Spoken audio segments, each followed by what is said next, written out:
Hi everyone, welcome back. Let's learn how to turn on or off silent mode on iPhone. Well, as we all know that there is a side button on our iPhone.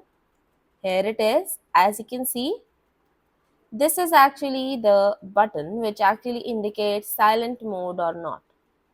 Well, whenever there is a red like this chip showing on, it means our phone is on silent mode. Otherwise, when you just take it to up and our phone turns into ring mode. As you can see, again when you turn it down, our phone turns into silent mode. So this is how you can very easily do it. Very easily turn on the silent mode and turn off the silent mode as well. So I hope this is going to be informative for you and you will get the idea how to do so.